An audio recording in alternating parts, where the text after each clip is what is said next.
Me da muchísimo gusto saludar, aún con la distancia, a una de las investigadoras con más arraigo y que, por lo menos en nuestro departamento, resulta ser una pieza medular. Muchísimas gracias, doctora Aurora Breceda. Gracias por acompañarnos esta mañana en Tiempo de Ciencia vía remota. Buenos días, Cintia, mucho gusto siempre de estar aquí acompañándonos. Gracias. Y el día de hoy vamos a platicar también de una columna vertebral para los recursos de esta tierra y como tal, casi como una columna vertebral. Hablaremos de los oasis y le vamos a pedir que nos ayude primero entendiendo cuál es su importancia. Es decir, desde qué es un oasis propiamente y entendiendo la importancia a lo largo de la historia y de la península, justamente. ¡Ay, qué interesante!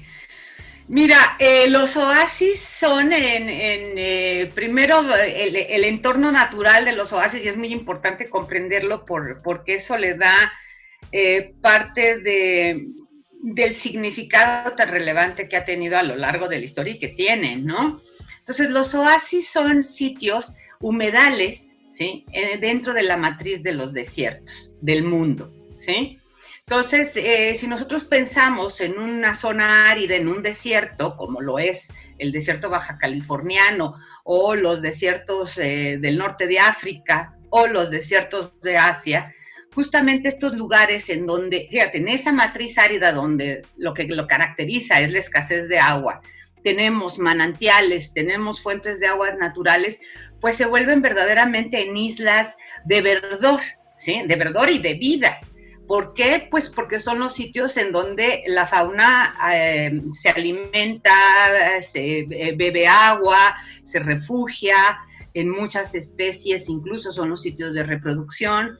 Entonces, desde el punto de vista biológico, bueno, además son en donde la vegetación, por la condición húmeda precisamente, pues se permite, hay un desarrollo importante de una cubierta vegetal importante en una matriz árida. Entonces, desde esa perspectiva son los únicos lugares en el desierto en donde tenemos certeza de agua, provisión y certeza de agua, porque normalmente, bueno, son manantiales o son fuentes de agua que del subsuelo brotan en forma de manantial. Entonces, esa condición natural, pues es muy importante dentro de la biota de las zonas áridas, de los desiertos.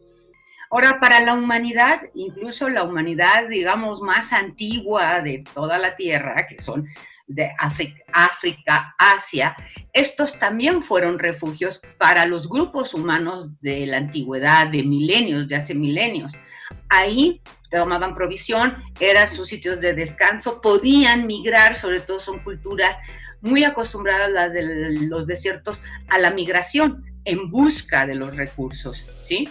Y justamente la disponibilidad de agua, pues es el recurso vital, ¿no? Entonces, desde esa perspectiva también, desde el punto de vista cultural, los oasis han sido sistemas naturales muy con una presencia humana de hace mucho tiempo, milenaria, ¿sí? Y bueno, a lo largo de la historia también estos ecosistemas naturales han sido transformados. Ahí se empezó a cultivar, tanto en los oasis como en las riberas de los ríos, ¿no? La agricultura tiene mucho que ver, su surgimiento justamente a estas fuentes de agua en las zonas áridas, ¿sí? En el caso, por eso es también, cuando nosotros cerramos los ojos y pensamos en oasis, inmediatamente a la mayoría de nosotros nos viene una imagen de palmeras, ¿no? Claro, sí. En medio del desierto, un manantial y palmeras. Y bueno, estas palmeras también, las palmeras datileras, que son del viejo continente, ha sido emblemático de estos sistemas. Entonces no podemos decir nada más desde el punto de vista, o sea, a lo largo de toda la historia de la humanidad, la presencia humana y la transformación que las sociedades del desierto han hecho en estos ecosistemas naturales, pues ha sido muy relevante, ¿sí? Por eso es que nosotros, la red interdisciplinaria de estudios de los oasis subcalifornianos, hemos definido a los oasis como sistemas socioambientales. O sea, han sido sistemas naturales profundamente transformados por las sociedades del desierto. En el caso de la península de Baja California, pues son importantísimos. Es uno de los, Baja California Sur es uno de los territorios más áridos del país, con muy poca volumen de precipitación total anual, o sea. Entonces, cuando llegaron los misioneros jesuitas, ¿sí?, en el siglo XVII, pues justamente aprendieron de las culturas indígenas nativas, porque ellos, los indígenas nativos, los pericú, los guacuras, usaban estos sitios como sitios de descanso, sitios de refugio, y eran los que conocían perfectamente en dónde estaban las fuentes de agua. Entonces, los misioneros jesuitas heredan este conocimiento nativo y justamente van buscando los manantiales y los oasis para establecerse. Es decir, es los primeros lugares en donde se asienta todo lo que va a ser la colonización y después el poblamiento peninsular. Por eso es que las misiones están relacionadas a los oasis. Y en este sentido, qué bueno que comente el contexto histórico que es para Baja California Sur. Este sistema de oasis también formó un sistema de apropiación para el proceso evangelizador, ¿no? Tanto así que... Por supuesto, justamente como tú decías, es la columna vertebral de poblamiento de la península. Si tú ves la localización de los oasis actuales, están relacionadas a misiones San Javier, Comondú, Todos Santos, San Ignacio, ¿sí? Las misiones se establecen justamente ahí. Y es interesantísimo desde la perspectiva histórica y sobre todo también del manejo de recursos naturales y de los sistemas socioambientales. La agricultura y la ganadería peninsular surgen en los oasis, ¿sí? Correcto. Y a partir de los oasis, son ya los poblados en los oasis. Tenemos actualmente, podemos decir que los oasis en Baja California Sur son pequeños. No, los cuerpos de agua tendrán 2 o 3, cuando mucho, kilómetros, ya con la zona verde de área, kilómetros cuadrados, o sea, son pequeños. Las huertas que se desarrollan ahí, herederas, fíjate, de aquellos misioneros jesuitas, o sea, estamos hablando, por primera vez la península vio el cultivo de naranjas, de olivos, de dátiles, la presencia de ganado, por primera vez. Entonces, el impacto, tanto social como natural, que tuvieron los oasis en este territorio es espectacular, es muy importante, es una de las grandes transformaciones de la península. A partir de ahí, estos sitios, estos oasis, proveían a las zonas mineras, que también se desarrollaron muy importantemente en la península. Comondú llegó a tener más de 5,000 habitantes y de ahí exportaban productos agrícolas y ganaderos a las zonas mineras. Entonces, han sido muy importantes, y también la cultura ranchera surge ahí cuando los jesuitas se van. Luego llegan creo que los dominicos, ¿no? Si mal no recuerdo, si me equivoco tú me corriges, ¿no? Algunos rancheros que venían con los jesuitas, españoles, ¿no?, del levante español, también muy acostumbrados a zonas áridas, aislados, a sobrevivir con sus propios recursos, se establecen y hacen el poblamiento civil, digamos, de lo que es la península. Por eso, si tenemos desde el punto de vista identitario para la subcaliforniedad, la vida ranchera es muy importante. Y justamente, doctora, la voy a interrumpir porque está usted hablando y tangencialmente alcanzo a verle el rostro subcaliforniano a estas oasis. Es decir, ¿cuáles serían las características como más puntuales en materia de oasis subcalifornianos? Hay en África, hay en Asia. La nuestra, ¿por qué es una característica así subrayada? Coméntenos. Bueno, yo creo que el sello jesuita, de la filosofía incluso de vida jesuita, permanece. Y no solamente en los oasis, sino permanece en la idiosincrasia sudcaliforniana, ¿no? Viven, bueno, esto es de los oasis todos, de que son sociedades que aprenden a vivir con relativamente escasez, con pocos recursos, ¿sí? Porque el desierto impone la escasez. El oasis es el descanso de esta escasez, pero también son sitios pequeños. Entonces, mira, lo que podríamos identificar, la mayoría de ellos son manantiales para los oasis serranos, son manantiales en cordilleras, en zonas montañosas, que se dan por este fenómeno de manantialismo. Es decir, las corrientes subterráneas emergen eventualmente en formas de manantiales, ¿sí? Y es ahí en donde podemos tener una disponibilidad de agua superficial, o si no emerge, por lo menos son zonas húmedas en donde el manto freático está cerca. Eso por un lado. Dos, la presencia de los jesuitas, sobre todo para Baja California Sur. Las misiones, ¿sí? O sea, ahí la misión era todo un sistema, no solamente es la iglesia, que ahora es lo que nos queda en términos de arqueológicos, o no sé si decirlo arqueológico, pero la obra, ¿no? Y también, bueno, tenían todo un sistema de producción agrícola en pequeñas huertas.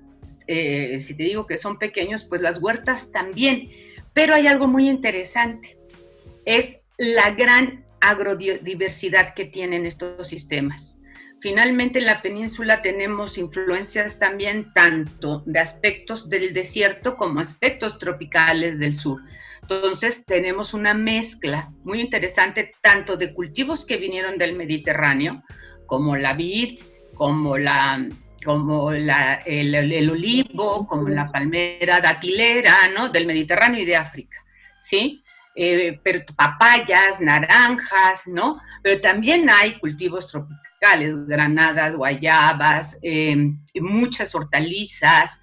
Entonces, podemos encontrar en pequeños espacios agrícolas una gran diversidad y de diversidad agrícola, y no solamente eso, sino también tenemos, no se ha hecho rigurosamente el estudio, pero sería muy interesante, y nosotros decimos, bueno, el pool genético de estos cultivos que introdujeron desde el siglo XVII los jesuitas, ¿no? Y que han permanecido ahí.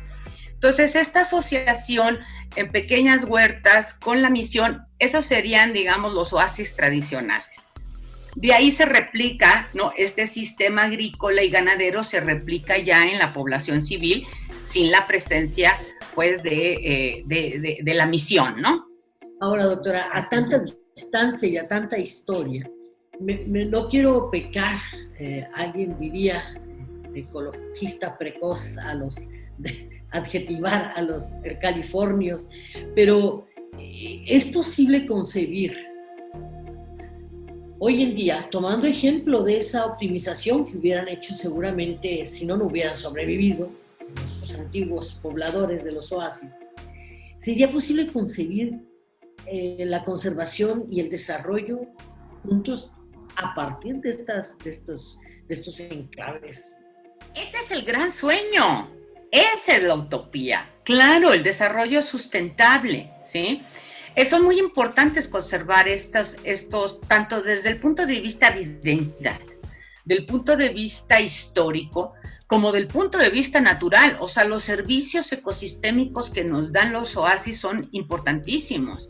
Son las principales zonas de captación de carbono, son las zonas de alta biodiversidad de fauna, muchos endémicos incluso a cada oasis. O sea, la biodiversidad de la península se incrementa gracias a la presencia de estos oasis. Retienen suelo, ¿sí? Son zonas de captación, o sea, nos dan muchos servicios ambientales. Entonces, la preservación desde todos los sentidos, tanto ecológica como histórica, como social, es muy importante. También los saberes locales, o sea, cómo se cultivan tanta diversidad, toda la experiencia de saber vivir en el desierto con pocos recursos es muy importante desde el punto de vista del conocimiento cultural. Desafortunadamente, la globalización ha hecho que estos sistemas se abandonen, ¿sí? Las poblaciones locales emigran a ciudades con otras expectativas, están muy desconectados, muy aislados, ¿sí? Los productos agrícolas, sacarlos del oasis y comercializar. La instrumentación de los valles agrícolas altamente tecnificados de Ciudad Constitución, por ejemplo, ¿no? Con la Revolución Verde, hicieron que los oasis perdieran centralidad y han desde entonces vivido un proceso de abandono muy importante. Ahora, ¿qué hacer? ¿Qué hacer?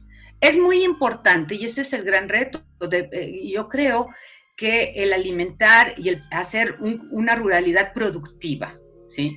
Que conserve nuestras tradiciones y nuestros conocimientos es muy importante.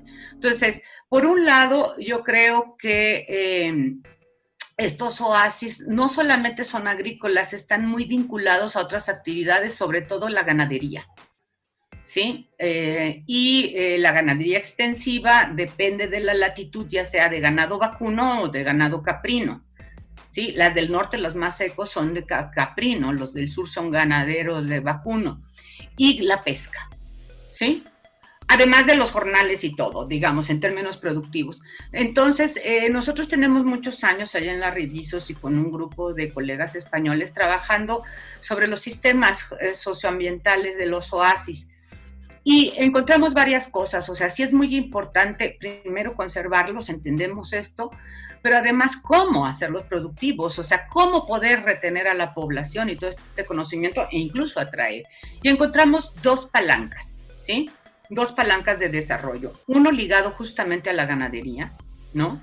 A la producción de queso en particular. Eso ha sostenido, o sea, esta relación del humedal de la zona propiamente húmeda y los rancheros en las partes más altas de la cuenca más áridas es fundamental. O sea, el oasis no solamente es la pequeña área verde, sino también todas las relaciones que se establecen con otros sistemas productivos como el ganadero, ¿no? Entonces, impulsar la ganadería, en este caso, por ejemplo, en el caso de Comondú, muy importante la producción de queso y hacerla más productiva, mejores organización social también para la mejor producción y definitivamente, sí, el asunto de el turismo, ¿no? O sea, el turismo es una de las actividades principales de la entidad. Ha sido un esquema de turismo playero masivo, muy exitoso en Los Cabos, con las consecuencias tanto sociales como ambientales. Luego se ha impulsado un turismo de naturaleza, ¿sí? Pero los oasis es un atractivo, es una joya también.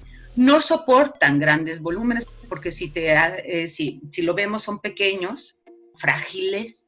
Entonces necesitamos diversificar el turismo, un turismo cultural, un turismo de saberes, que sería el segundo punto de palanca muy importante. Todo esto requiere de la organización social. No lo podemos hacer al margen de la organización social, ¿sí? De conocer sus formas y sus instituciones de gobernanza y de saber incidir también en ellos. No es un proceso fácil ni barato. Es un proceso pequeño, lo pequeño también es bello. Por supuesto. ¿No? Entonces,